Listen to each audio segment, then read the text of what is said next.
Going to call to order the Planning and Zoning Commission meeting on Monday, September 22nd, 2025 at 6 p.m. We will have the invocation by Commissioner Yocum and the Pledge of Allegiance by Vice Chair Juarez. Please stand if you're able to. Heavenly Father, we come to you today asking for your guidance, your wisdom, and your support as we begin this meeting. Help us to engage in meaningful discussion. Allow us to grow closer as a group and to mature the bonds of community. Fill us with your grace as we make decisions that will affect our fellow Maricopians, and continue to remind us that all we do here today is to serve them. We ask that you bless this commission, our city leaders, our men and women in uniform, and all those who seek and hold you in their hearts. We ask these things in your name. Amen.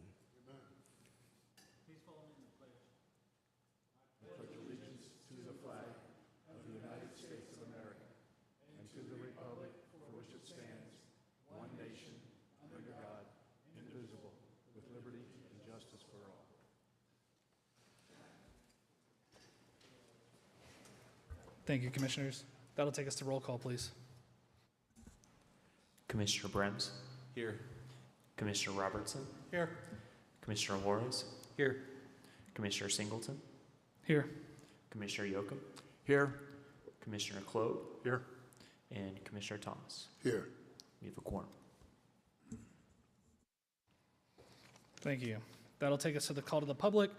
If you wish to speak, please complete a speaker card and submit it to the chairman prior to the start of the meeting. The procedures to follow if you address the commission are: commission requests that you express your ideas in 3 minutes or less and refrain from any personal attacks or derogatory statements about any city employee, a fellow citizen, or anyone else, whether in the audience or not. The chairman will limit discussion whenever he deems such an action appropriate to the proper conduct of the meeting. I do have 2 speaker cards. Do you guys want to come up now or for the actual agenda item? Okay. Would anybody else like to come forward for the call to the public? Seeing none, I will close the call to the public. That takes us to agenda item 4, 4.1 minutes. The commission shall approve minutes. Commissioners, any questions, comments? Do I have a motion to approve? I have a motion by Vice Chair. Do I have a second? Second by Commissioner Yocum. All those in favor say aye. Aye. All opposed? That motion passes. That takes us to the regular agenda, 5.1, PAD 25-06. This is a public hearing. The Planning and Zoning Commission shall discuss and take action on a request for a zoning map amendment on approximately 9.33 acres, effectively rezoning the site from the D3 Copper Sky Planned Area Development Zoning District to the Copper Sky Medical Campus Planned Area Development Zoning District. The site is generally located at the southeast corner of West Bullen Road and North John Wayne Parkway. This is for discussion and action. Derek, take it away. Good evening, Commissioners. Derek Shear with the Planning Division of the Development Services Department. Here to present the next item, which is regular agenda item 5.1, PAD 25-06 for the Copper Sky Medical Facility, Medical Campus, under PAD 25-06. The applicant for this project is Jesse Slim of the BR Companies for a rezone of approximately 9.33 acres plus or minus for a planned area development rezone for a medical campus at the southeast corner of North John Wayne Parkway and West Bullen Road. As you can see illustrated on the vicinity map on the screen, the Copper Sky Medical Campus is highlighted in that northwest corner of the Copper Sky site. This proposal, we are taking the previous PAD for the S3 Biotech medical PAD. That was a rather large PAD over a lot of property at the Copper Sky facility. This is removing this portion, this 9.33 acres from that PAD, creating its own new PAD for the Copper Sky Medical Campus that's focusing on the construction of an ER hospital that'll range from 1 to 2 stories, either being 60,000 square feet, going up to a possibility of 4 stories with 100,000 square feet, with a minimum 24 medical surgical inpatient beds, so inpatient hospital with 1 operating procedural room, an emergency department with 10 treatment bays, diagnostic imaging, including CAT scans, MRIs, X-rays, and possibly other scanning. It'll also include a helipad and support services that'll include on-site pharmacy, cath lab, laboratory, and other ancillary services. It should be noted that the helipad will only be for really egress of patients out of the facility, not into the facility. This will be a limited ER hospital. It's not going to be a level 1 trauma center. If they do get patients that exceed their capacity, they'll be evacuating them to another hospital location, probably in the valley. If it's a level 1 trauma scenario, they'll go to one of those hospitals or another hospital with other specialists, depending on what the condition is.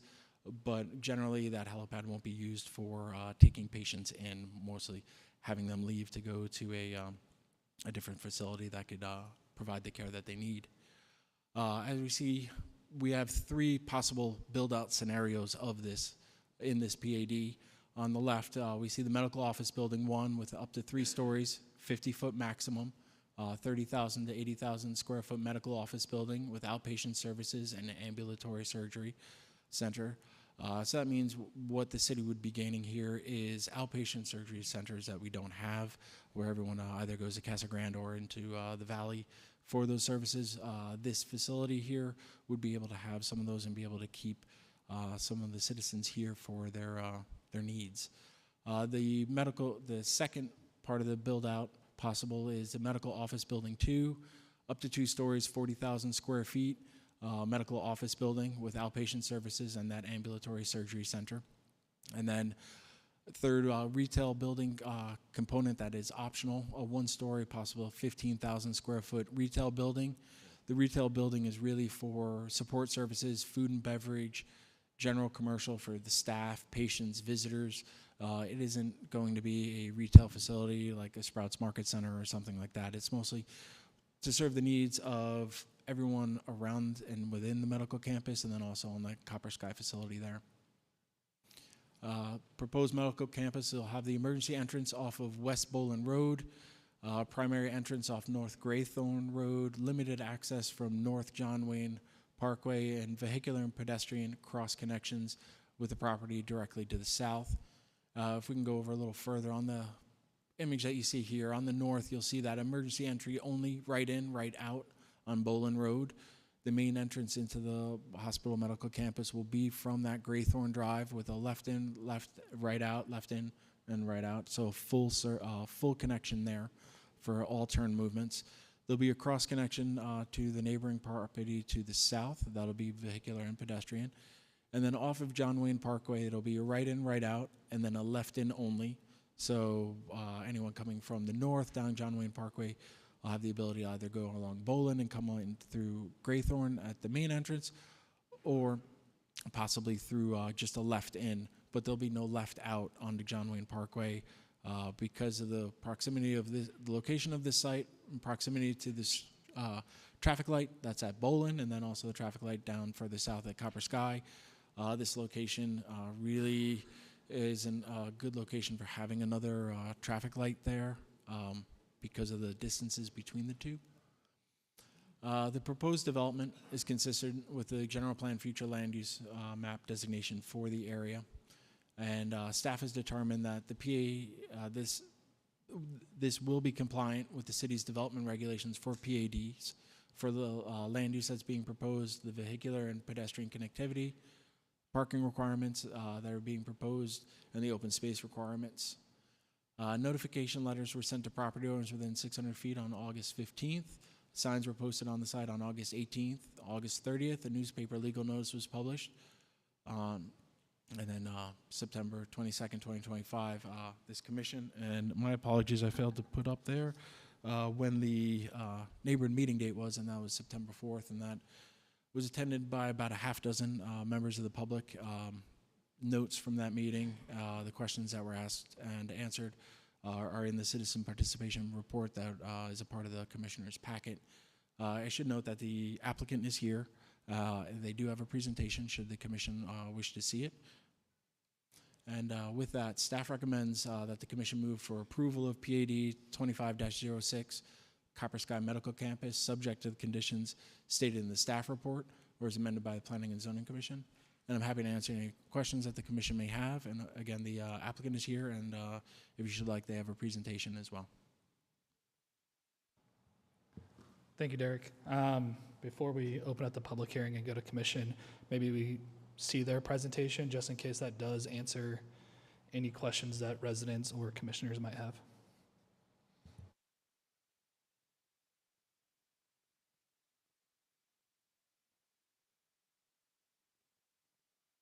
Good evening, everybody. Can you hear me okay? All right. So we have a short presentation, just a couple of slides. We did present this to the neighborhood in the neighborhood meeting as well. Derek covered most of this, so I'll keep the parts that he's already covered short. So a little bit on goals and vision for the project, the proposed zoning, and the next steps. Next slide, please. So this medical campus, as Derek mentioned, it's really trying to scale back on past development efforts. We really want to focus on the medical campus component and the healthcare for this property with some additional uses that complement the healthcare. So the retail component would be complementary to the healthcare. The other big thing that we want to do for this project is just focus on staff attraction. A big part of bringing healthcare to the community is also making sure that we have, the ability to attract staff and retain staff. So part of that is a kind of comprehensive campus approach that does offer the kind of mixed use. And that's part of the reason also why we feel like Copper Sky is a great place for this to happen and really be part of the surrounding community. Next slide, please.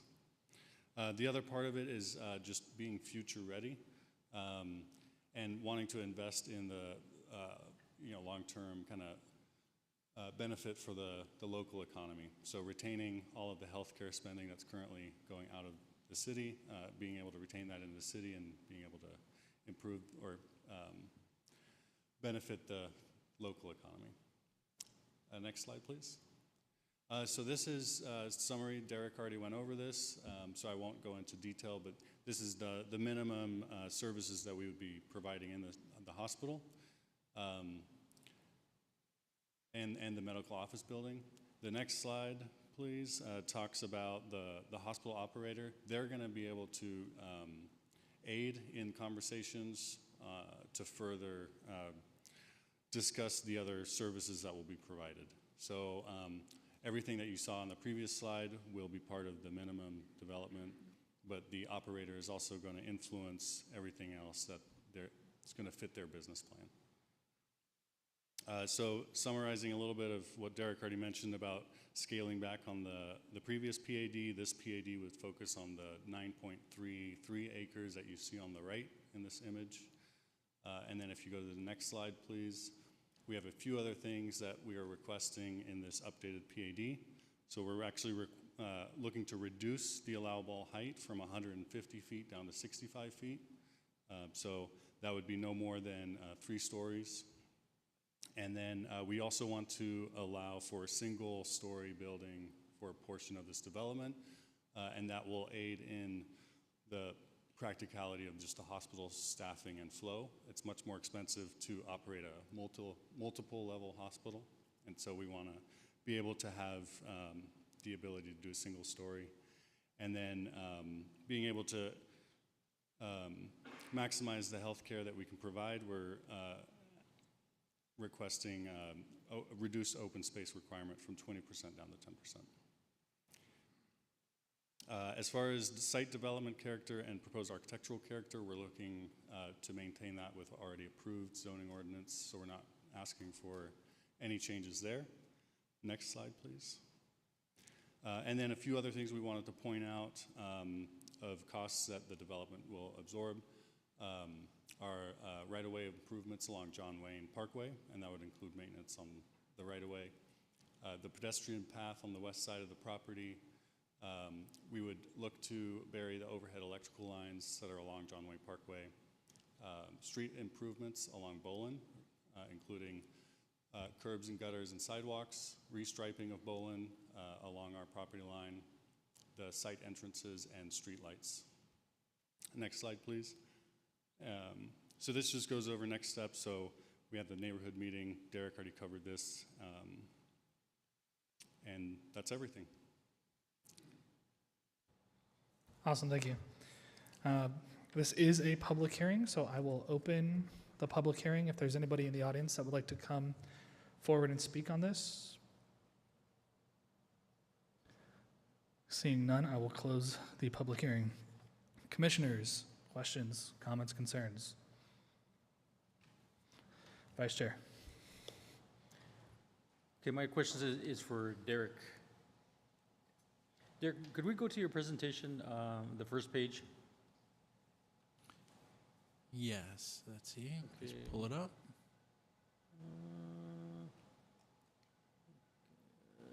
Is this the page you were wanting? No, Commissioner let's keep Juarez? scrolling forward on that, right there.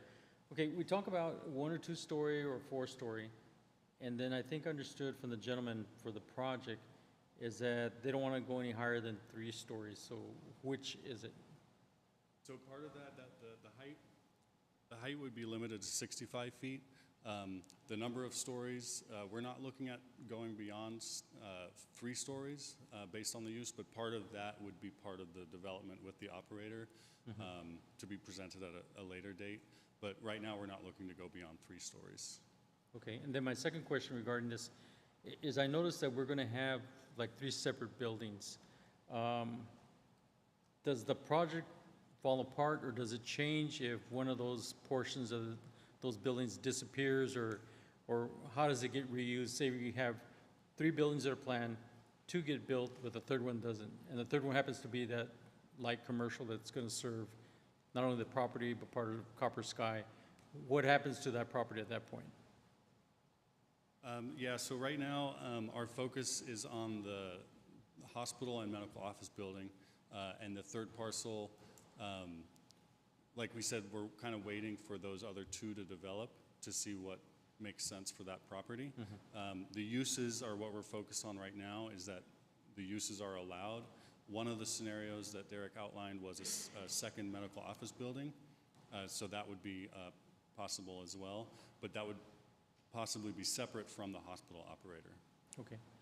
Okay, my next question, this one is for Derek. Looking at the entrances to the property, I'm kind of concerned about the one entrance where it's left in and right in off of John Wayne Parkway. Is that going to be a controlled intersection now? Are we going to have signals, or how do we prevent an accident because you got a left in and John Wayne is pretty busy in that area? Thank you, Commissioner Juarez, Chairman and Commissioner Juarez. At this time, what the city staff, city engineering is looking at is that just open left turn in. If the ultimate, when it comes in for DRP, looking at what that TIA says, traffic impact analysis, whether that needs to be warranted for a light or maybe a hawk or some other indicator for stopping any northbound traffic. That would be analyzed in that TIA and then recommended at the development review permit stage for moving forward to be developed at the building permit stage. But right now we're anticipating and looking at that just left turn in as being an unprotected at this point, but that could change, absolutely. Okay, and then my final question, is there any chance for future expansion of this project into any other vacant property there in the Copper Sky area? Chair Singleton, Commissioner Juarez, I am not aware of any proposals of that at this time. The property, 2 properties to the south here. One is, I don't want to say it's really called for, but there's a senior center for long-term care that has been on the books for a while. I believe that's still in play.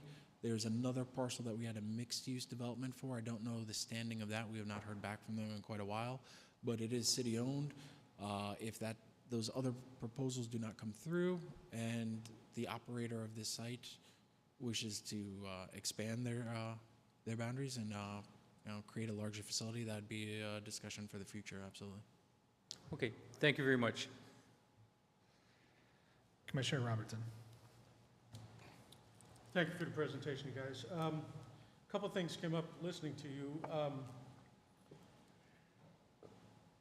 Derek, the original PAD still stands for the property to the south. That's not changing with this action, is that correct? Correct. It's the property to the south, and then also part of that other PAD was where our field house is going.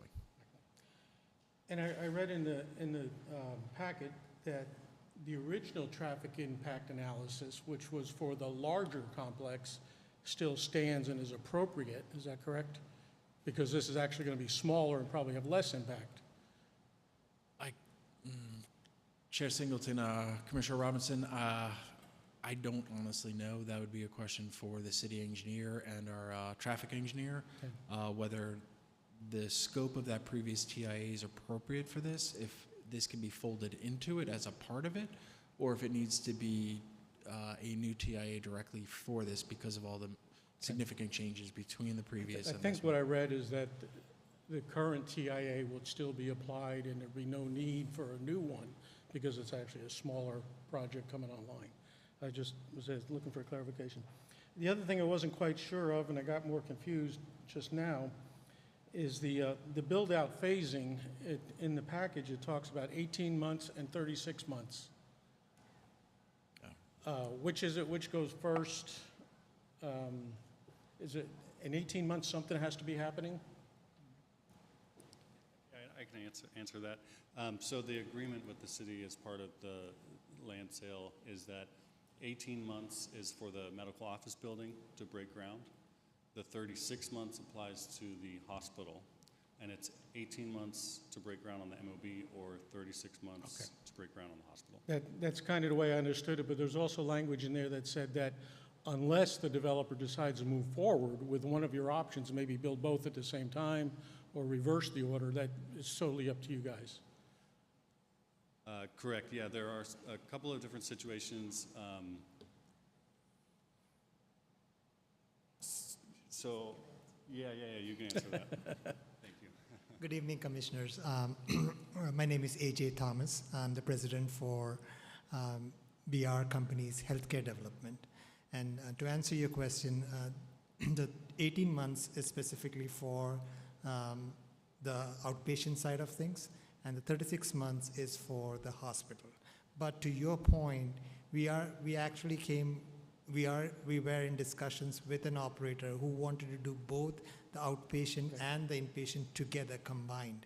And in that scenario, we don't have to wait 36 months. It can be sooner. So the schedule and the phasing is primarily driven by the operator, but this 18 and 36 is for outpatient and inpatient. That's the way I understood. I just want to make sure it was clear for the public also. So Derek, given him the PAD designation, it already has a PAD designation, is that correct, that property? Correct. Yeah, we're just scaling the size of it down. Yes, we are creating a new PAD for this For the development. new size. It's basically separating out from the previous PAD and creating a new one for this. Okay, that's what I thought. That's all I have. Thank you, Mr. Chairman. Commissioner Williams, anything? No? Commissioner Yoakum? I share the same concern as to what is going to be built and when, and the priority of the development of the various parcels. I think my fellow commissioner covered that questioning rather well. Do you anticipate any other roadblocks that just might delay it? Because we certainly were filled with them the last time that this was presented. At this time, Commissioner, we do not anticipate any roadblocks because the way it is structured in our PSA, you saw the minimum requirements. We are not held to the minimum. Those will be, like it says, minimum, we would do that. But most of the operators we talk want to do more. And if you're asking for a answer for a roadblock, expansion could be one, but that could be like 5-10 years from now, but nothing that we see right now. Thank you. Commissioner Klob? Thank you. I've got a few questions here. And I know what your answer is, but I'd be, amiss if I didn't ask the question. Can you tell us if you're going to be tied to any of the major healthcare providers? That's been a big discussion with our community members that have, and I'm just going to throw a name out, Banner or something like it. Their insurance won't cover some of these secondary hospitals and locations. Thank you for that question, Commissioner Rob. But unfortunately, we can't, because of the NDAs that are in place. Okay. We can't mention the names, but I can give you some color to the type of operators we are talking to. We do have in Maricopa a micro hospital. One of the bigger concerns with the city was not to duplicate something that we have already from a scale perspective. So we're talking to folks who will be bringing in a bigger hospital than what we have currently. That's the extent to which I can share. I figured as much, but had to ask. Can you talk to the need on, it doesn't sound like there's a lot of room here for expansion, and on this size of site, and for what you're proposing, there really isn't room for expansion. Yet you still want us to drop the open space requirement from 20% down to 10%. So that is, again, at the PAD level, we are planning for the worst case scenarios, In Jesse's presentation, you saw 3 different options, or I forget Derek's presentation, where you have one option where the hospital is all contained together, hospital and outpatient are contained together. That's not the option where this reduced open space would be required. It's the third option where you have multiple things happening as multiple individual buildings by themselves. If you have a hospital, an MOB, or retail, or MOB here, that will be a little bit more of a dense configuration where we would need that request for the reduced open space. Okay. And I think that a little bit of challenge that I have with this is, this will be a very compressed site compared to a traditional hospital, development. And not having that secondary specialist sites adjacent to or mixed within, this project, and only kind of having services that are offered by the hospital themselves. And I think some of those things are equally important. Granted, you haven't shown us any plans for anything, so we can't discuss those in detail. But I think having those support services, as someone that's me personally, had some issues with skin cancer, and having my dermatologist and my surgery center nearby is beneficial. Absolutely. And there's so many other orthopedics and so on and so forth, that having that that support nearby is it's something that our community needs. We don't have anything like that here. We do recognize that, and that's the reason why we have very distinct programming. At least you'll see, although we don't have plans, you saw the program needs that are specific for the inpatient and for the outpatient, and the MOB side. That's where the clinics will be for the different specialties. One other thing I failed to mention is, with all these things happening here, and you recognize the limitation of the site from a size perspective to the scale at which typically medical facilities grow into, the city has also, we are working with an overflow parking arrangement just for future side of things, where the parking might go. So that's another relief valve for us. And you led me into my next question. Okay. And that is parking. With this, we have this high traffic and hopefully even higher traffic activity center that we have with the new field house, Copper Sky, and the rest of the development that's going to be occurring here. Parking is a challenge. Do you foresee a parking garage, or is this all going to be street parking? We do not foresee right now at the scale. Again, this could change on the operator. Because this is again we're envisioning this as a medical campus all together. Like, and there's the comfort of the patient, the comfort of the staff. Those are all primary things. If the operator feels like, for example, I mentioned the overflow parking on an adjacent site. That's too far, valet doesn't work. We would much rather benefit if that parking is on site. The operator's call to have that garage on site, that would be their decision. Mm-hmm. But it's not economical the way we have programmed it right now. So right now we are planning for all on surface parking. And I think 90% of the time that's probably will be fine. It would be fine. Just from a code perspective too, an inpatient hospital requires actually very less parking compared to an outpatient MOB. My concern is actually less for your use and more for the city's use. You know, we have some big events that occur at Copper Sky, and you know, a lot of people come in, and hopefully, you know, we've had some concerts and things like that, and so I actually see overflow parking from that coming onto your site. Ooh. And you know, not having a parking available, my grandson breaks his arm and I got to bring him to the hospital, and there's nowhere for me to park, you know, because there's a concert going on at Copper Sky. Those are those things that, you know, this has a ripple effect. It can go both ways. True.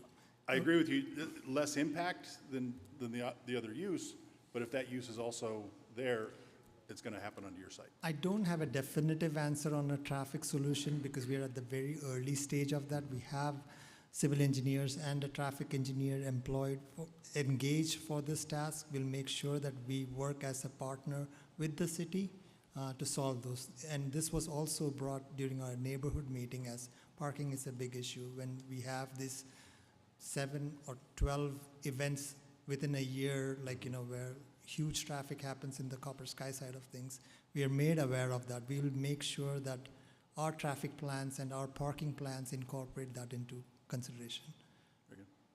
That's all I had. Thank you. I have one other question, and that is, I'm wondering if you have spoken to any doctors or other providers as to what any relative interest, or did you get a feel for who might be wanting to come in or not come in? Sure. Commissioner Yoakum, I come from a little bit of a biased background. My wife is a specialist neurologist, so I can ask her, like, you know, I'm just kidding. But you asked a question if I've talked to physicians. Yes, we have. There is if you look at from a real estate perspective, an interest and a need, there is 0 vacancies. There's for an MOB, medical office building. Right now, where private physicians have their practices are in strip malls, like, which is not the right thing. You know, having a medical campus is very different, where the environment, the benefit to the patients, your community, they go all to Commissioner Klopp's point, like, you know, everything is all in one space versus going to multiple areas. So we are trying to sell that to the existing physicians, not just trying to recruit somebody from Chandler or Gilbert or adjoining communities. There is value in making this all just a medical campus. There is interest in there. So my data back to you is, right now there's 0%. There's no such medical office building, so there will be interest. Okay, and the next part of that, have you reached out to any of the various associations or whatever, the American Cardiac Association or whatever, to advise them that you're thinking of doing something like this, and how could they help? Not specifically to medical organizations, but we have engaged realtor services. Cushman & Wake is our realtor. And with Cushman & Wake, we have engaged their healthcare specialty focus, not just a realtor. So those are next steps. But answer to your question, specifically not specific health organizations. Like. Okay, thank you. Commissioner Thomas. I've definitely enjoyed the presentation, and being last, almost last, all the commissioners definitely cover a lot of areas. So mine is simply to say that this is a blessing that we're getting another medical facility. But in generally, would you describe this as a small hospital, a medium-sized hospital? Because it's definitely not a large one. It's a very good question, and it's a good point of clarification for everybody and point of education. What we call as a micro hospital, to give you context, is a 9-bed hospital, the one that you have currently. What is written into our agreement with the city right now is a minimum 24 beds. So that puts you a little bit in context of the size, like 9-bed versus a minimum of 24. If the hospital operator decides they want a 48, so be it, it's going to be a 48-bed hospital. So hospitals are graded on the number of inpatient beds that they have. So the other things are granted, and as the bed capacity, bed number increases, so does the supporting things, ancillary support services also. Thank you. Welcome. Thank you. Don't worry, Commissioner, you're not the last one to comment. Vice Chair. Okay, I had one more question regarding the size of the campus and the number of buildings. If we're going to have multiple buildings, and because this site appears to be very compressed, are we going to look at, or are there plans for pedestrian pathways between adjoining buildings? Yes, 100. That is our vision. In one of the slides you would see like that, we want this to be where if you get treated at the ER, for example, hospital, and then you're discharged, but you're said, like, go to the imaging site, and which is in the adjoining building. Hopefully that's a shaded, covered, like, they don't have to go back to the car and do, but it's a walkable, small little campus, with shades and everything. My question was based on, because it's so compressed, and I don't know what the vehicle traffic is going to be like. Having this pedestrian bridge would eliminate a patient or patients having to navigate between that traffic that's flowing between the buildings. We don't anticipate a patient bridge per se at this point. It would be like pedestrian walkway connections. Okay, thank you. Commissioner Robertson.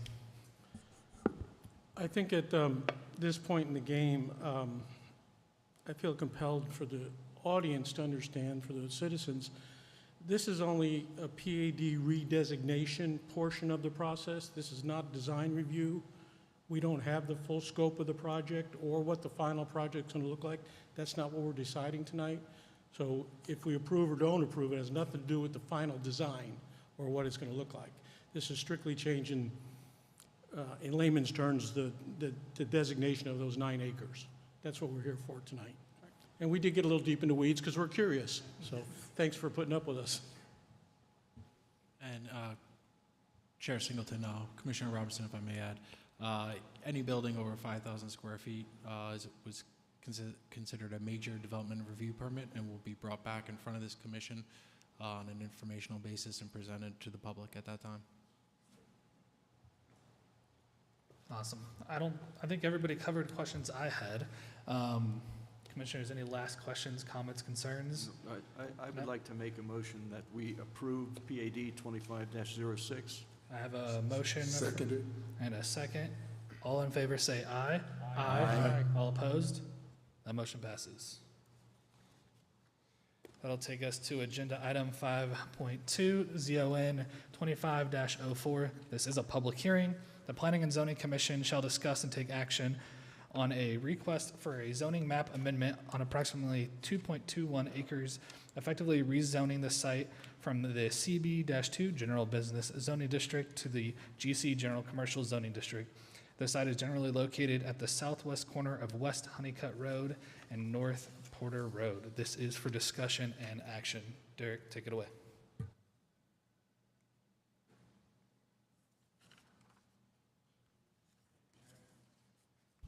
Thank you, Chairman Singleton. Again, Derek Shearer with Development Services Department, Planning Division, to present the next item. This is for a terrible C-store on Honeycutt and Porter. This is a city-initiated rezone. And then also wrapped up in this presentation is a Planning and Zoning Commission informational item for DRP 25-14, which is the development of the site. The applicant for this project is Tim Resnick of Archicon Architecture and Interiors PC for the site location indicated on the vicinity map on the screen at the southwest corner of West Honeycutt Road and North Porter Road on an approximately 2.21 acre site.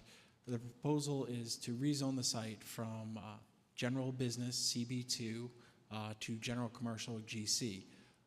And then also for a development review permit informational review for a gasoline service station with convenience store. This rezone is a like-for-like rezone to pull the property out of the CB2 Pinal County legacy zoning and into the city's current zoning ordinance with a general commercial designation. The uses allowed in both of these districts are essentially the same except for just a couple of minor uses. The proposed use on this site is permitted by right in the existing zoning and then also the proposed zoning. The city is initiating this rezone per our general plan directives, where we look for properties that have this legacy Pinal County zoning and to rezone them into the current city of Maricopa zoning with a like-for-like rezone, meaning it's the same zoning district, it's just named different, and there might be some slight different standards, but the vast majority of uses and development standards are the same. For development of the site, the applicant is proposing a 7-pump gasoline service station with approximately 6,186 square foot convenience store, parking for 43 vehicles, with internal and external pedestrian connections to West Honeycutt Road and North Porter Road. Site access, as you can see on that site plan, it's a right-in, right-out access along West Honeycutt Road and then also a right-in, right-out access along North Porter Road. The driveway that you see along North Porter Road lines up with the driveway to the Circle K east of the site. However, as part of this development, a median will be installed that'll prevent any left-out traffic. The proximity to that intersection is too close to allow for that kind of movement, so we can't allow left in to the site and we can't allow left out of the site because of that proximity. And where you can see where that driveway exits, you can see that left turn arrow right there. So for the turn lane to go westbound on Honeycutt Road, if there were a left out there, you're going into that turn lane, you'd have to cross several lanes of traffic. It would create a very bad situation. So as part of this project, a median is being installed with that to eliminate any of that cross traffic. For Honeycutt, in the future, it is planned to put a median there. However, it's not a part of this project. The conditions on Honeycutt right there that'll require for that have already been looked at and sort of in the plan with the city engineer and with the capital projects program over at Public Works. That has been looked at for quite a while, so that isn't a part of this, but that will occur under a CIP program later on. The applicant is proposing to develop this in a single phase with landscaping provided all around the site with a heavy emphasis of the landscaping on the southern part of the site where it's adjacent to a residential neighborhood. The building is also set back 25 feet with that landscape setback that is required by the zoning code. Here we have some architectural renderings of the proposed Terrible's convenience store. If these look pretty familiar, it is very close to the other one that Terrible's proposed at the corner of Bolin and Porter, just a mile down the street. The architectural elevations, as I said, very similar. The use of materials for planning and for the city are pretty good. This is still under review.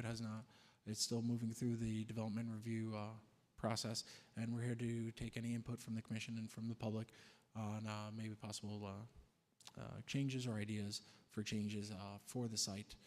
As we can see on these elevations, the luminaires that they've chosen, we need decorative, and that comment has been made to the applicants, and this application will meet all requirements of the zoning code prior to any approval. With that, conformance with the general plan, the proposal is consistent with the general plan future land use map for the area. The proposed rezone is consistent with the directives of the general plan, as I mentioned. The proposal is appropriate for the function of the site and is integrated with the existing and future development of the area. The elevations and color combinations appear well integrated and complementary. And prior to any approval, the proposal will meet all requirements outlined in the zoning ordinance. For public outreach, August 6th, the sign was posted on the site and letters were mailed out to property owners within 600 feet. On August 21st, a neighborhood meeting was held. On September 2nd, a sign posting was updated. The newspaper notice had not been published, so there was a failure to notice. So this was originally scheduled for the previous Planning and Zoning Commission meeting. The applicant reposted the site, posted in the newspaper, and also mailed out to property owners within 600 feet. However, on the staff level, we should have posted a note on the door saying that that item was not agendized for that because there was a failure for the notification and it could not be agendized.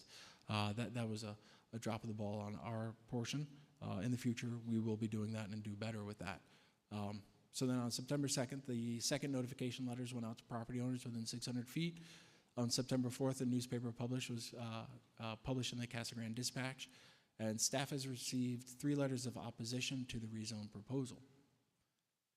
Staff recommends approval of Zone 25-04, Terrible C-Store Honeycut, subject to the conditions stated in the staff report or as amended by the Planning and Zoning Commission. And happy to answer any questions that the commission may have. Also, the applicant and his development team are here and can answer any questions that the commission may have as well. Thank you, Derek. This is a public hearing, so I will open the public hearing. I do have 2 speaker cards. I will go in the order that I received them. First up is Ron Anjarami. How you doing?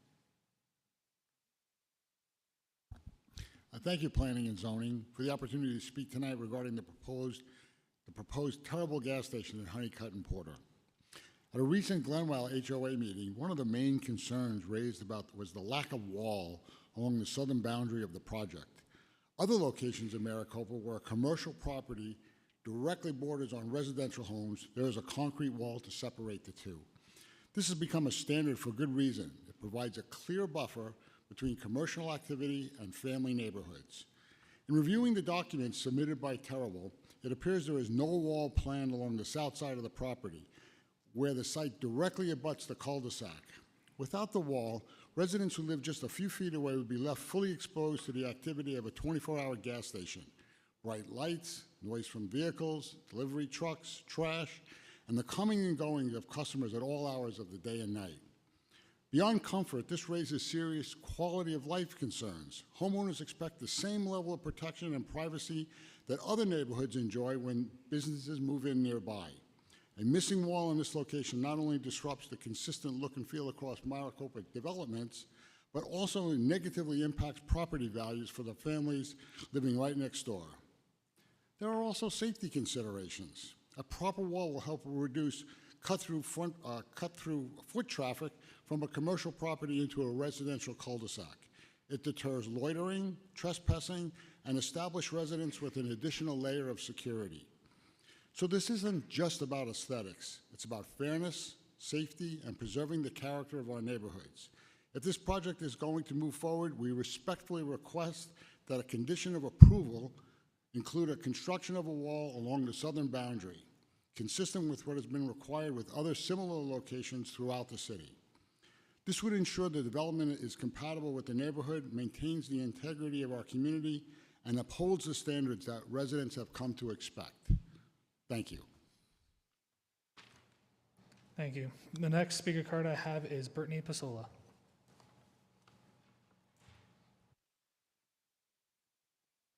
Good evening. I also agree with the need for a wall, but I would like to speak of the safety of pedestrians. I speak about this often, sorry, but it's a problem we have on Porter right there. There are like 6 schools on that stretch of road, and there have been children hit in the area due to people not driving correctly, especially around that Circle K. The Terribles will bring more traffic, and I'm worried about them paying attention to those that are walking and riding their bikes to and from school, and also those people that are going to Pecana Park especially because now it's getting nice. I see more and more kids after school and on the weekends walking to Paucana Park. I know there's a median there, which I'm grateful for because that'll definitely help a little bit. I'm worried about people doing U-turns farther down, especially near that, what's that called? The flashing lights, the crosswalk. Sorry, I'm a little tired. I live right there. I have to make a left turn, and it's very difficult any hour of the day almost, except for like the middle of the day, to turn left because of the amount of traffic. I don't think the speed limit should be 45 through there. I think it should be 35. I don't understand why it's 35 in front of Walmart, but 45 in front of a preschool, an elementary school, a high school, another elementary school.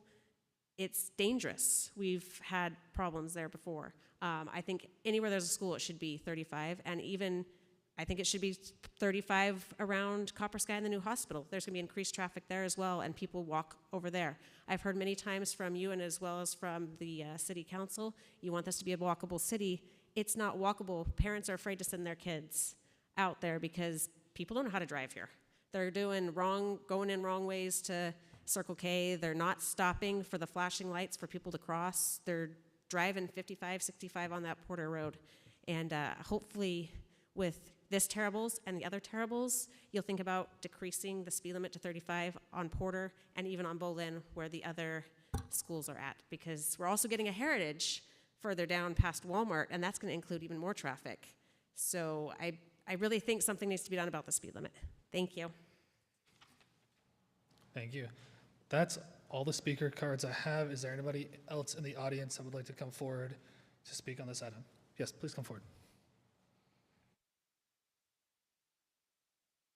Hello, my name is Kathy. I live 600 feet from the proposed Terribles. And my first question, which was already answered, was it going to be a 24-hour business? And I think you said yes, right? 24 hours. Why do we need two 24-hour businesses right next to each other? It's already, the noise and the traffic is horrible. Especially they speed along, like she said, along Porter. And I just think, I'm not against Terribles. I just think it should be in a different location that would better serve the community. You don't need two gas stations, two convenience stores right across the street from each other. Thank you. Thank you. Is there anybody else in the audience that would like to come forward? Seeing none, I will close the public hearing. Commissioners, I started this way last time. I'm going this way.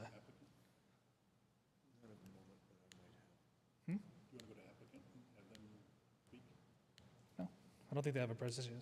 Derek, do they have a presentation for this or no? No, there is no presentation for it. Yeah. Commissioner Klob. Derek, can you speak a little bit about, I know you said that the rezoning change is like for like, but why, I understand that they're going to the GC zoning, but as small of a site as this is, its neighborhood component, why didn't we look at neighborhood commercial in lieu of general commercial? Because with the general plan, we do, with the city, it's a like-for-like rezone. Same, basically, think of it as annexing a piece of property into the city. Mm-hmm. You're not going to downzone or upzone it. It has to come in as the same. So we're moving from the Pinal County zoning ordinance to the equivalent category in the current city of Maricopa zoning ordinance. So there's no way to drop it down into a neighborhood? If the applicant had requested it, they could have presented for a neighborhood commercial, but this was a city initiated. We've done probably about a half dozen of these in the last 18 months or so, just following our typical standard of when the opportunity presents itself for a project to request from the property owner and the applicant if they would like to participate in a city-initiated rezone to bring this property into the city zoning ordinance instead of the old Pinal County. Okay. Here's my concerns, and that is by allowing this to zone, and I understand that by right they're able to do it now under the county zoning, but it allows this project to have all the things that are allowed under general commercial.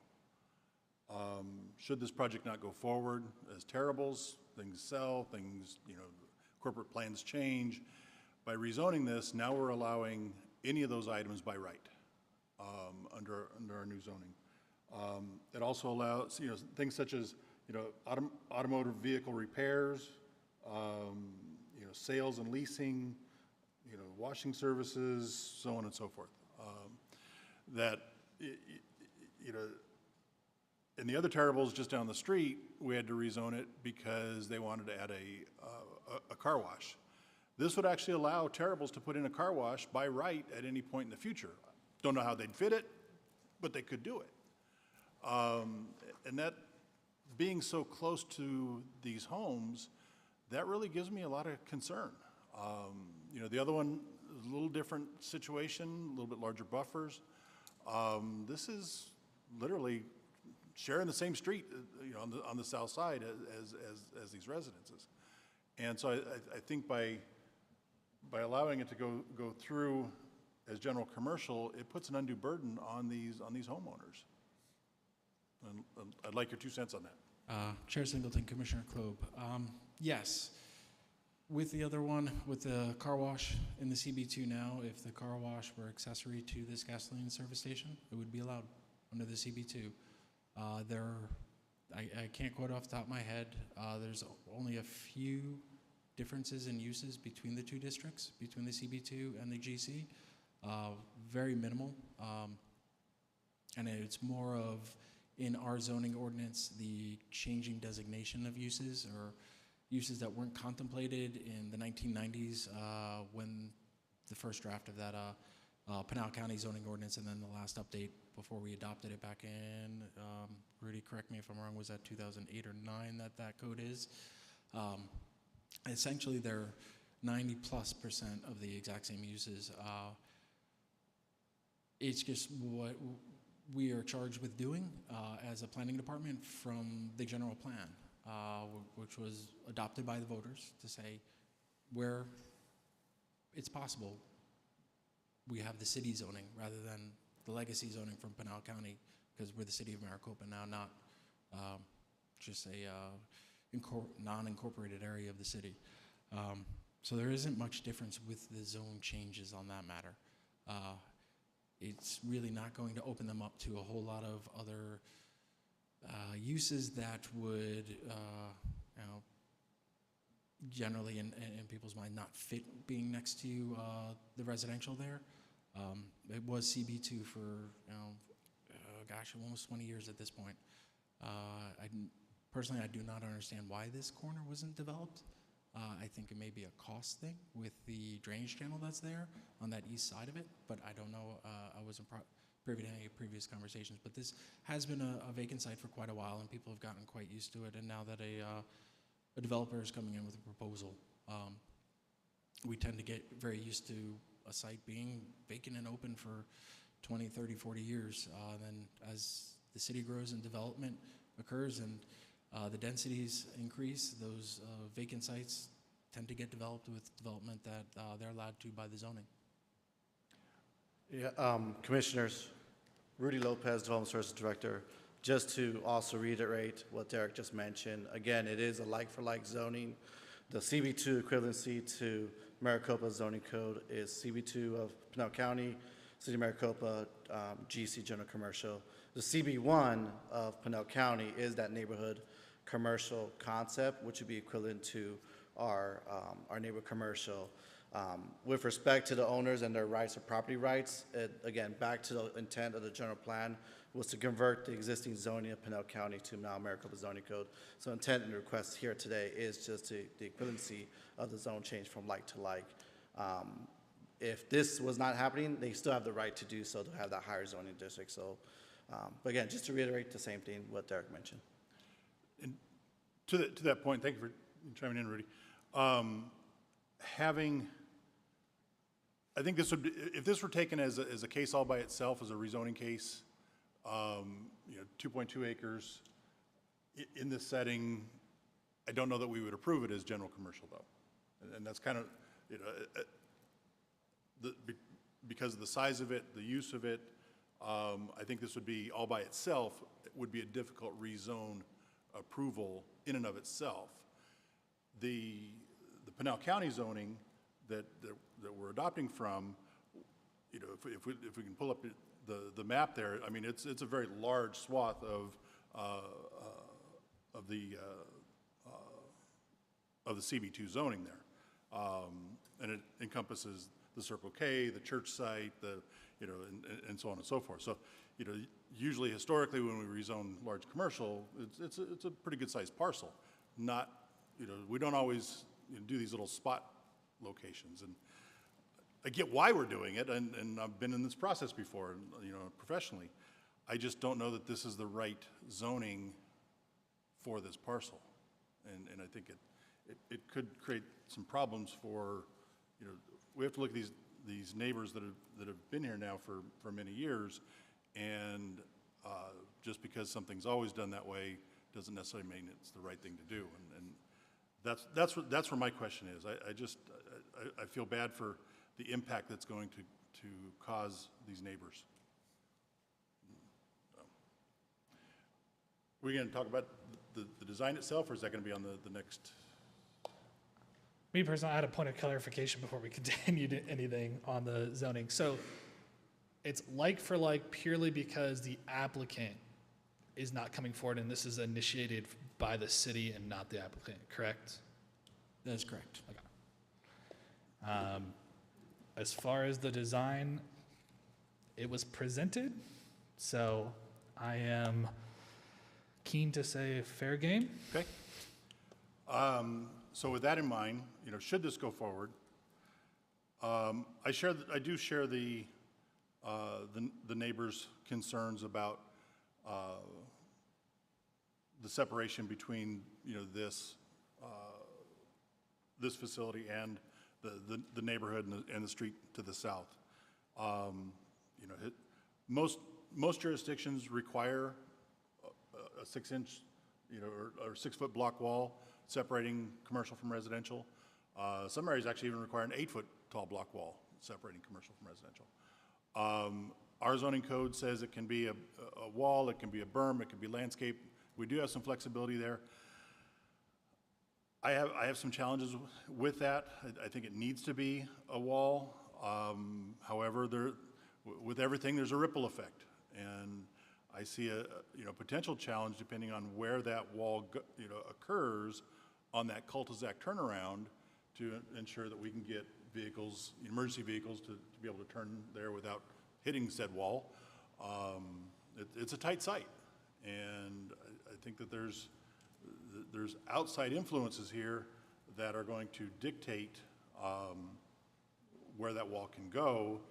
And I think I would like to hear the applicant, speak on that at some point this evening, because I think there's, from a safety standpoint, from a light standpoint, from a use standpoint, so many different variables there that I think there needs to be a hard separation.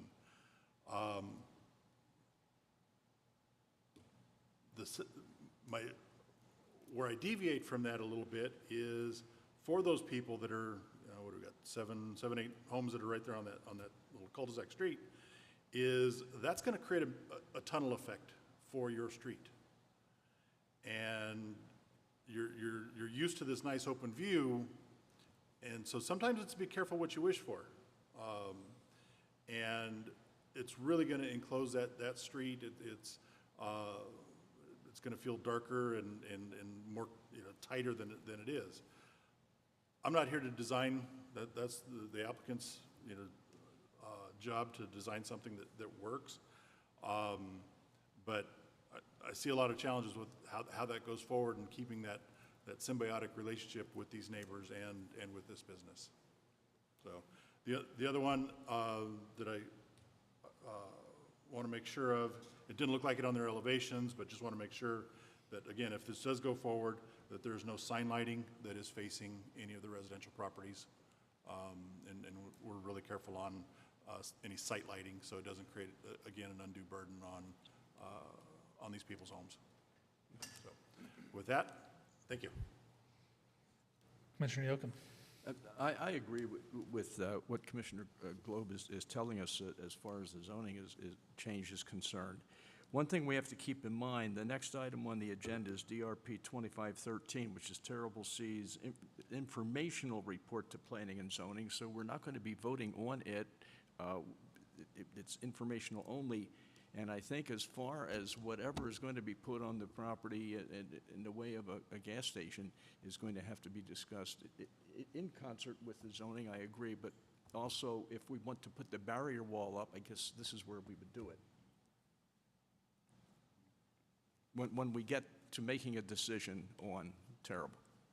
And just to clarify, Commissioners, the DRP that's in submission is for discussion only. Yes. And it's Yes. for input from staff. They have, if they meet the letter of the law of the code, it's by right administrative. We're here to take suggestions, recommendations. And that's why I'm and input. suggesting it Okay. now, because it kind of does dovetail with what we're concerned about with the change of the zoning code. But Oh, I think if of we're course, yes. Yeah. But Good if we're call. talking about what is going to be on the property and what kind of buffers are we going to have, so forth and so on, we're only at discussion level to begin with, let alone deciding on something. But I think if it were to come down to that, I know that I would be suggesting a buffer wall, but probably 10 foot. Thank you. Commissioner Thomas, anything from you? No? Commissioner Robertson? I concur with Commissioner Klob. It was one of the first things I had listed, that the city has some flexibility on what they designate this, where Terribles can still go through with their project. I think neighborhood commercial provides, while you did say, Derek, there's not much difference between the like for like that we're trying to accomplish tonight. There's not much difference, but it only takes one difference to upset the community. So the neighborhood commercial seems more appropriate to me. And I'll just leave that at that for you guys to consider. The privacy wall, there's no way I'm going to be in favor of this project without a privacy wall. If I sat there the other night, I went over there and sat in that cul-de-sac to get a feel for it. And I can just imagine, you know, the traffic and the kids and the bicycles, they're going to come out of Glen Wild and cross through that cul-de-sac to get to the store to buy their Coke. It's just going to happen. So some way, somehow, there needs, even if it's just a view fence, if you want some view, if you don't, like Commissioner Klob said, you be careful what you ask for. We put up a wall and all of a sudden we feel closed in. Well, then why not a view fence that keeps the pedestrians out? So that's just a statement for consideration. The other thing I didn't see in the project narrative was any consideration or any statement made for stormwater runoff retention. There is a major water flow system that runs down Porter and also down Honeycutt that merges there, goes under the road, and goes into the province community. I did speak to Rick Williams about this a little bit, and basically what he said, well, they're going to have to retain their own water on their own site, which will take it out of the total mix of water converging there. But I don't see any mention of that. So is on-site retention, he even mentioned to me that it could be a retention pond if the landscape allows for it, or underground storage for stormwater. So if what Rick told me is correct, that there will be some stormwater runoff retention from that property, because right now it's dirt. Some of it does percolate down, the rest of it flushes into the drainage there. Once we pave it, all of a sudden now we have high velocity water coming off into that drainage area. So a consideration for stipulation that they look at, or at least engineer, or come up with a plan for on-site water retention would be important. For the edification of everybody listening to us or that are here, Derek, can you give us a brief refresher in understanding what by right actually means? Yes, thank you, Commissioner Robertson. Chair Singleton, Commissioner Robertson. By right means that per zoning you are allowed to build a certain structure and then also use your property in a certain manner. In a single-family residential district, single-family residences are by right. It means that it doesn't go to a public hearing for a decision on it. You can go submit your building permits for a single-family residential house to the Department of building and safety. As long as those plans meet building code, you'll get your building permit issued and you can go build on your site and use that site as a single-family residential. Say in this example, where it is general commercial, we have a list of all different uses. So in that district, it says medical offices. You can have a medical office. You can have a convenience store. You can have a gas station. But it excludes a power generation facility, a coal-powered plant or a nuclear plant. Or it doesn't allow for a 1,000-foot skyscraper. It only allows for 50 feet. So by right means that the proposed development that's the subject of this question, they would be allowed to come in, put in for their development review permit for planning of review of the site plan, landscape plan, photometrics. As long as they meet that by building code, then they can go get their building permits. As long as the building permits meet the building code, then they can get their permits and be off to construction. Thank you. I get asked that question all the time by the public. When I use the term by right, they don't understand. So I just want people to understand that there's certain restrictions that we have to work within also. And when we check the boxes, things happen. If the boxes don't get checked, they get handed back to you or the applicant to fix it. Thank you for the explanation. Good. Vice Chair? Yeah, my question for Derek again. And thank you for asking that question for the definition. That helps me set the stage for what I'm going to say. And then thank you, Commissioner Klob, for your insight on how you see the project. I understand they have the right to build what they want on this facility. I also understand that Terrible's appears to be wanting to be a good neighbor in the community. They're willing to bend over backwards to accommodate us on certain things, and I see that as a good thing for the community. I would much rather see this developed as a gas station like they want, rather than be looking at this empty dirt lot forever.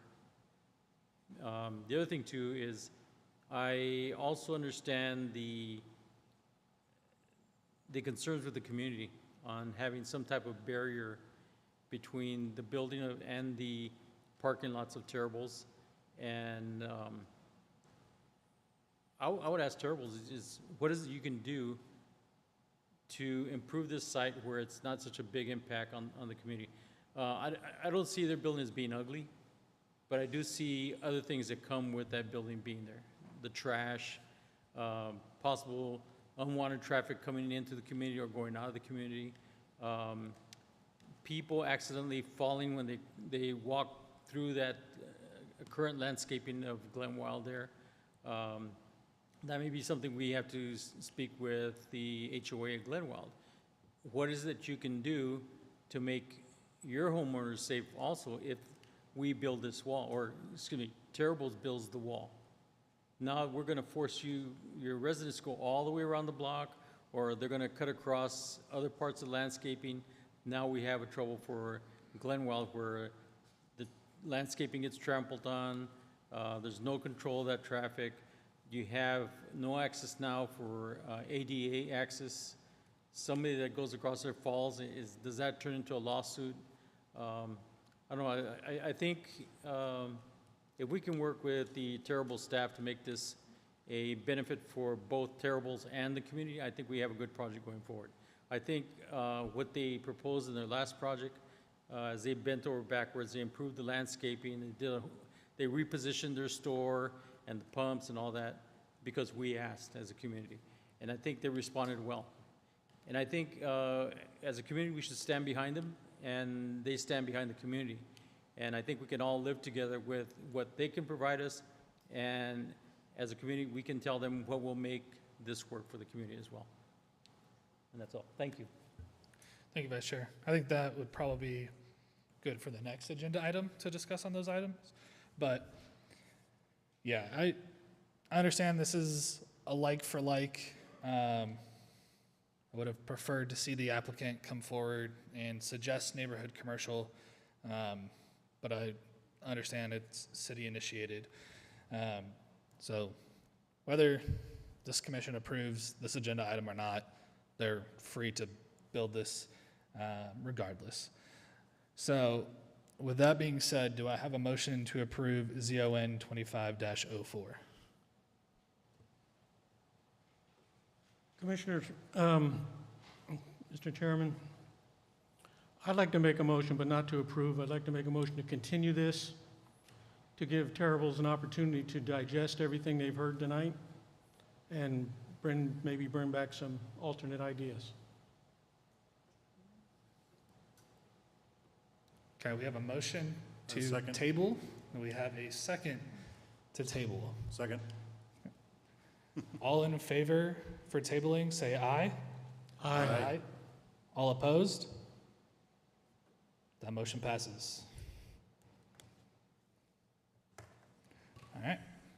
That will take us to 5.3. This is DRP 25-13. This is a Planning Commission update. Major Development Review Permit Case Number DRP 25-13, a request from Tim Rasnick of Archicon Architecture and Interiors, PC, on behalf of Terrible's Gas Stations for review of site, landscape, rendering, and elevations, and photometric plans for a proposed gas station with a convenience store on approximately 2.21 acres of land within Pinal County parcel number 510-24-001G, within the city of Maricopa, generally located at the southwest corner of West Honeycutt Road and North Porter Road. This is for discussion and action, or not action, just discussion only, sorry. Habit. Thank you, Chairman Singleton. Members of the Commission, Derek Scher again. I have the same presentation that I just showed before with the Zone 25-04. I can go over the presentation again, or we can jump right into the discussion. I'll defer to the Commission. I don't think we need it again, Commissioners, but if any questions, who wants to start? I would just like to reiterate that my primary concern is that barrier. It really is. If we're going to go along with this, I think that the applicant is going to have to address that issue, because I don't see any way he's going to get around it. I think that's the way this commission is probably going to vote, with at least that addition included. Otherwise, as we did with the other terrible gas station situation, we did talk about noise, and of course we don't have a car wash here, so I don't think noise would be that much of a factor. We talked about the light spillage, and I don't think we have that either, especially if we build that wall. So that's all I have. Thank you, Commissioner. And one clarification, we are not voting on this item tonight. Commissioner Klob. Through the chair, thank you. I think that we need to give, if the wall is something that we all feel pretty passionate about, and I think we all do, I think we need to give staff some direction on where does this wall begin, where does it end? Does it start all the way at Honeycutt Road on the west side, travel down to Chimayo Road there, down and around horizontal, and then end at the retention area adjacent to Porter? Is it just separating the Terribles from that street? What's the pleasure to? I think we need to give staff some direction on, and the applicant some direction on what we expect. And my 2 cents is yes. Wrap it all the way around. That was going to be my 2 cents as well, is wrap it all the way around. And not only for the people walking back and forth and the noise, but I've seen gas station trash cans overflowing, blowing everywhere. Look at Circle K across the street. Not saying that Terribles isn't going to keep up with, garbage, but monsoons happen here, right? And Glen Wild is already faced with trash coming from adjacent empty properties next to Home Depot, that they have to deal with trash blowing from there into their neighborhood. If we can mitigate another, area from blowing trash into their neighborhood, I think we should. That's my 2 cents, is to wrap it all the way around. Does anybody have any other 2 cents that is not wrapping it all the way around? Okay, so I think that would be the direction that we give staff and the applicant on that. Also, I don't want to hog the mic, so if anybody has any other comments. Yeah, I just wanted a question. Do we have a short presentation available from the builder at all? We do not have a presentation from the builder. Okay. Do we want to give them any time to talk about it?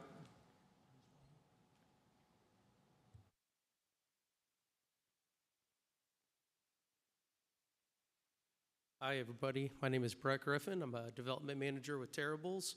Thank you for your feedback. We do understand the concern and need for a wall. We are open to building said wall, so thank you for the guidance on what you guys want to see. We initially thought about doing a pony wall to at least block the headlights and then increase the landscape buffer and more dense vegetation, kind of like we did at Porter and Bolin.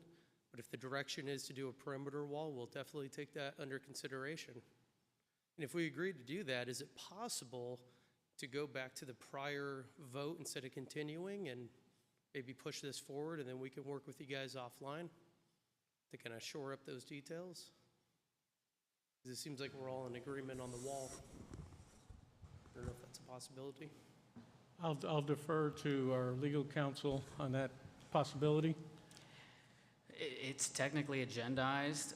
There'd have to be a motion to reconsider, a second discussion on that motion to reconsider, and then you could bring back that item because it is still technically agendized. The motion would have to be by someone in the prevailing side of the previous motion, which is everyone on the commission. But again, I think nothing is stopping the DRP at this point from moving forward. Right. So the DRP can still move through the current city channels, being reviewed by staff, being reviewed by engineering, and the rezone can still come back at the next meeting. I don't think, they're not necessary, the rezone is not necessary for the DRP to move forward. Okay. And the reason why we ask, we're looking to close on this in November, so there's a chance, you know, if everything gets pushed back, we'll have to go get more time from CVS and kind of push that out. So we're trying to avoid going down that road. But understand what you just said, though. Is it reasonable for you to come back with some answers in 2 weeks? We Yeah, could I have, think we could have a do that. special meeting. Okay, and then we can hold I think we're slated for, what is it, November? Of course, we have to meet the notification requirements and all Okay. that. Okay. With that being said, I don't think I'll reconsider my motion. We went back to the wall. There's probably lots of different designs. I don't know, it has to be a solid wall, maybe a 3-foot pony wall with a view on top of it. I'm not an engineer, so I don't know what direction to give to them. Let them bring something forward, I think is the way to go. Okay. But I'm also equally concerned about stormwater runoff, that needs to be considered going forward. Okay. Perfect. Through the chair. Commissioner Glover. While the applicant is here, discussion was had about, as it related to, instead of changing the zoning to GC, to actually bring it into neighborhood commercial. What are your feelings on that? We would not want to move forward with that. We'd like to continue, since this was a city-initiated zoning, to continue on for like. And I don't think the owner, CVS, would want to downgrade their zoning. So we'd like to continue on. Okay. Thank you. Commissioners, any other questions? Vice Chair. Rudy, do we have time to get this on the agenda again in 2 weeks? Our next scheduled agenda date is October. So second meeting in October 13th, that's our next scheduled date of agenda. So it can be scheduled. But again, just to clarify, it'll just be for the rezoning request. The DRP will not come back, as this is it's not actionable itself. Right. But be mindful that you're making a land use decision based off land use and not off of design considerations. So that's the tricky thing that you're dealing with.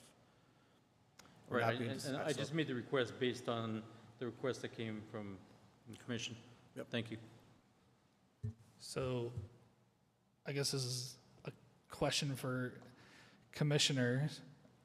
What is pushing this out a couple of weeks going to answer for us that we cannot get answered and I guess agreed upon tonight from the applicant? Like, what are we looking for if we push this out 2 weeks? An opportunity for the applicant to consider what they heard tonight and bring us back an alternative plan. I understand the complexity between the DRP, we're not in that yet, but also, Rudy, we don't get a say in the DRP anymore. This is the only opportunity we really get to vote.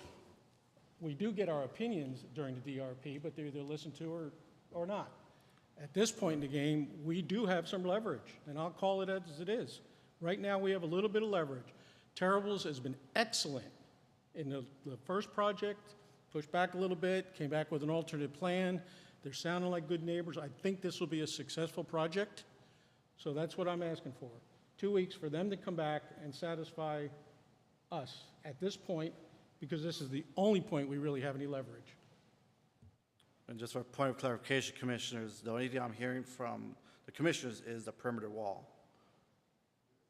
So if the applicant has already made notion that they're willing to work with staff with a perimeter wall as part of the DRP process, we're pretty much got some good direction for Commissioners and good satisfaction from the applicant that they're willing to work and consider that. So if we bring back to you guys with understanding that, yeah, they are going to be looking at installing a perimeter wall as part of this development, and again, we can resolve that tonight. The applicant standing here tonight shaking their head and saying we could probably do that. Is that binding? Again, by code of the city, they're not required to do a wall. The applicant is more than willing to present that to us as a proposal, so it's up to the applicant to decide whether they proceed or not. But it's not part of conditions, you can't. Right. And, Mr. Chair, Commissioner Robinson, that's correct. What Rudy says is correct. Our code does not require a 6 foot or mandatory 6 foot, 8 foot. We're now, that's a staff administrative review and determination. We're now trying to add a stipulation on a discussion-only item, essentially. I understand that. Yeah. I understand that, thank you. But I guess I just want to make the point that not only has the applicant heard our concerns, so has staff. And now you get the DRP review, and I would hope you would take what you heard tonight, including stormwater runoff. That's going to be my bailiwick. You all can have the wall, I'm sticking with stormwater runoff. Wait. Okay? So, with some assurances, I will reconsider my motion. But I don't know what assurances look like or what they mean. I can give you an assurance that we will, in fact, build the wall, work with staff, and find something that everybody can live with. I can give you my word on that. And at a minimum, at least do some engineering look at stormwater runoff? Yeah, and our civils are currently doing that. We're in for second submittal, and I believe they've addressed all those comments. Well, I'd like to make a comment. I think we have to go by precedent that was set with this commission by Terrible the last time around. When we asked for the wall, when they came back the second time, we had the wall. As a matter of fact, when we were going to approve it, we made it a stipulation that that wall would exist. And I think we could do that with the DRP. Let's say it was not in their presentation when it came to us, we could try a special stipulation to make it part of it. I agree. But we also tabled the last project so they could bring it back in writing and make the presentation. I agree. And that's what I'm asking for. Yep. But I'm willing to reconsider and withdraw my motion. I don't know how to do that, though. Mr. Chair, Commissioner Robinson, it would just be a motion to reconsider zoning 2504. And then it would need a second, and then you would discuss whether or not to do it. Do I have to make it, or can anybody make it? Anyone that was I on the would like to prevailing make side. that motion as presented by council. Second. All in favor, say aye. Aye. Aye. Okay. So I guess now we're back up to 5.2. We're earning our keep. I guess so. Okay. So we're back to 5.2, which is the like-for-like zoning. With the notion of it being a like-for-like zoning, are there any questions or comments that we want to get out before we go for a motion? Through the chair. Well, you can make the motion Yes, second. Commissioner Clow. Additional discussion. I still hold the same challenges here, and having a hard time, and I don't know that my vote would have changed putting it out 2 weeks. I think this really needs to be neighborhood commercial. I think, you know, keeping it like for like is doing this portion of our community a disservice. And for that reason, I'd like to make a motion to deny ZON 25-004. Now, before I ask for a second, so you've already heard the applicant say that they are unwilling to go that route. Correct.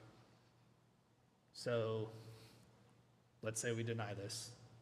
I'm just talking out loud for my own sake. So we say we deny this. They come back in 2 weeks, they're gonna present general commercial rezone again. Or maybe not even come back, because by right, they could technically build this as is, right? Derek, if I'm understanding everything correctly? Like, this technically does not have to come within city zoning per se. Like, they could go ahead and build this as it stands. A motion has been made, and we should have a second and then discuss. Okay.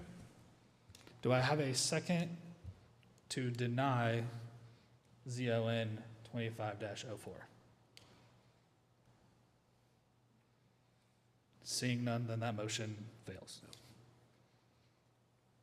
Okay. We are still on ZON 25-04, right? Okay.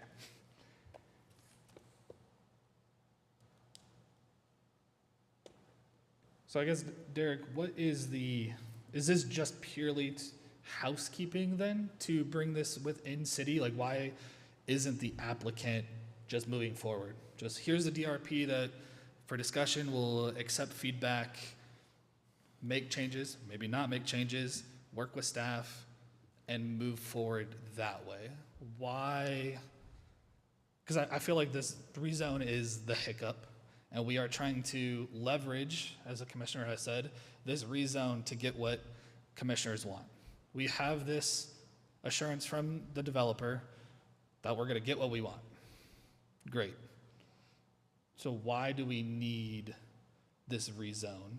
Why can't the developer just take what we said in 5.3 DRP 25-13 and go, cool, like I could care less about this rezone, right? Like I can build it by right. I'm gonna take what the commissioner said, to heart. I've assured them that we're gonna do this and move forward. Chair Singleton, members of the commission, you said it perfectly succinct in your opening statement right there, that this is housekeeping for the city and for planning division, where we try and take these legacy properties and rezone them into ours. With the state statute, we can't rezone without changing the value of someone's property. Otherwise, we open the city up to litigation and paying out the difference in the change in that value. So that the applicant, at the request of the city, has moved forward with this rezone at our request, also at their expense with the posting of the site signage and the newspaper and the notification, because they've been pretty good to work with, as Commissioner Robinson has noted with the previous project, that when we approach them and say, this is under our general plan, we look to rezone like for like, would you be willing to? We will waive the application costs, which is what we can do, but we still need you to do the advertising. You already have to advertise to a certain level with the DRP, with the sign posting and the mailing. Would you include the zone change? And they were more than willing to do so. So we were pleased with that. But as you again noted, that for this to move forward, they wouldn't need the rezone. This is housekeeping to clean up our zoning map, to make our zoning map completely our own with the city of Maricopa and not have legacy Pinal County zoning in the city. Right, and commissioners as well, just want to reiterate, again, the general plan as a voter approved by the city. Objective B14.6, transition all property zoning designations from pre-existing districts to existing zoning districts in a manner that best achieves the goals of this general plan. Again, it's an objective, vote approve, housekeeping, but again, the intent is to meet the general plan of transitioning all Pinal County zoning. And learning from previous cases of having properties live with two different standards, Pinal County zoning land use, but then development standards of the City of Maricopa zoning code. Administratively, it is somewhat of a, tends to be issues with the city when potential lawsuits and things like that. We had a great example like Apex that had Pinal County zoning, but yet we had development standards of the City of Maricopa zoning code. Easier for us to administer under Maricopa zoning code, not have two zoning codes be on one property. Got that. Derek, can you go to the map that shows like the current zoning and what we're rezoning it to? That one. So why doesn't the city come forward to rezone all of CB2 here to general commercial? Because I heard another hiccup is we're doing a small section of this entire CB2.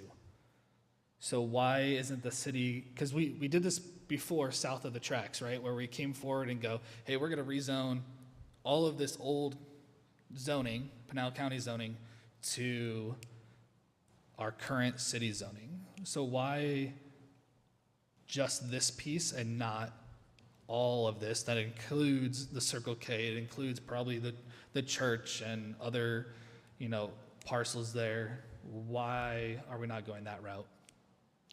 Chair Singleton,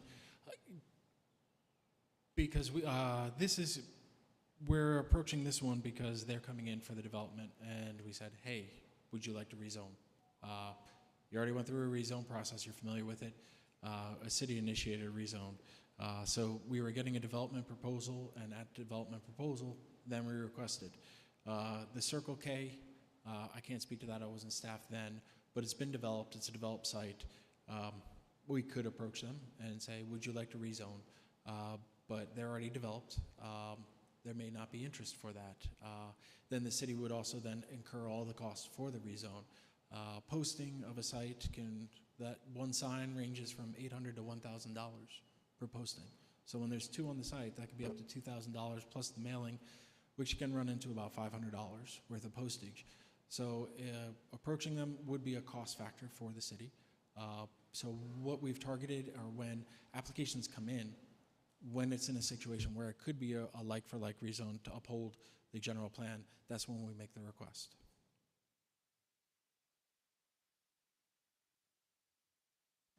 Commissioner Brems. I'd like to just forward that based on this additional information that we have and really comparing it alike to like, I'd like to make a motion to approve. Okay, we have a motion to approve ZON 25-04. Do I have a second? Second. I have a second from the vice chair. All in favor say aye. Aye. Aye. All those against say aye. Aye, nay, whatever. Nay. Can we have a recount on that, James?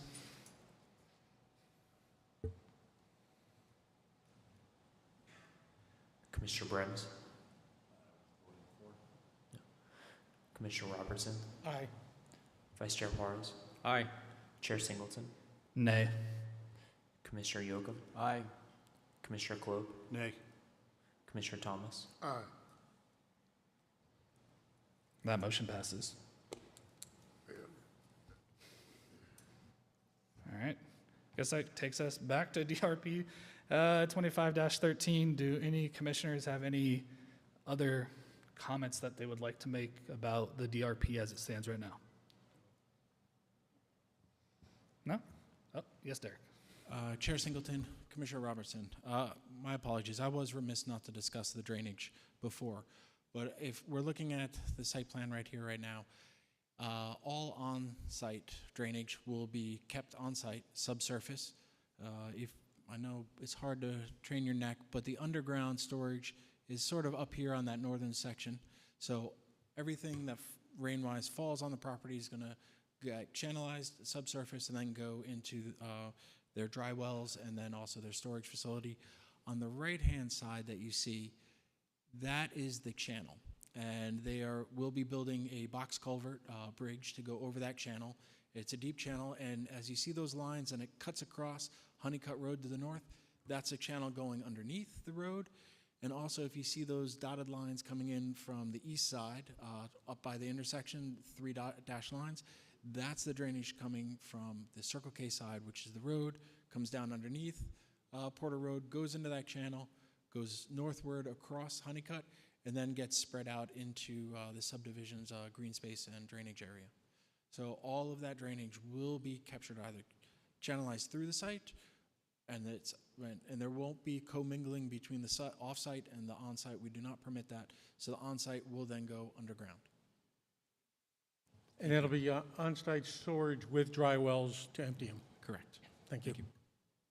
Also, just a point of clarification, Derek, that median on North Porter is going in at the same time or maybe before this? Correct, Okay, yes. cool. All right. If we have no other questions for 5.3, I will move us to item 6. This is reports from commission and/or staff. We'll go to staff first. Any? Commissioners, I think the only thing I need to give you an update is, if Rick hasn't mentioned, the city's Stagecoach Days is going to be coming up, I want to say October 15th to the 26th.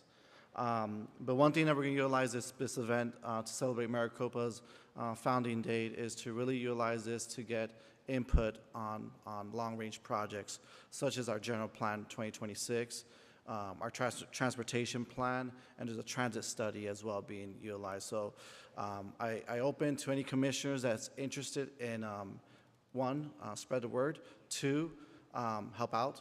If you're interested to maybe stick with us in a booth and kind of continue to spread the information of what Maricopa's Planning and Zoning Division is entailed with, what is the general plan, to start looking at the general plan, be open to sign-ups, and I'll instruct Rick to kind of pass on information if you're interested in helping out to man the booth for us during those 3 days. The 3 days that we're looking at is the 24th of October, 25th of October, and the 26th of October, that'll be at Pecana Park. A lot of good events will be happening those main 3 days there. So that's all I have to report. Thank you. Any reports or comments from staff or commission staff? We already heard from you. Yes, Commissioner Robertson. I promise this will be the last thing. Rudy, I sent an email to Rick, but I know he's on vacation. I didn't get a reply. The state legislature has a couple bills moving through that could drastically affect planning and zoning in communities. I'd like to request to get on a future agenda an update on those bills with a little bit of education factor for us on how it would or would not impact our obligation as a commission. Sounds good. We'll take consideration for that. Yes. Any other commissioners? No? I don't think we need an E-session tonight. Do I have a motion to adjourn? So moved. Do I have a second? Second. All right, we are adjourned.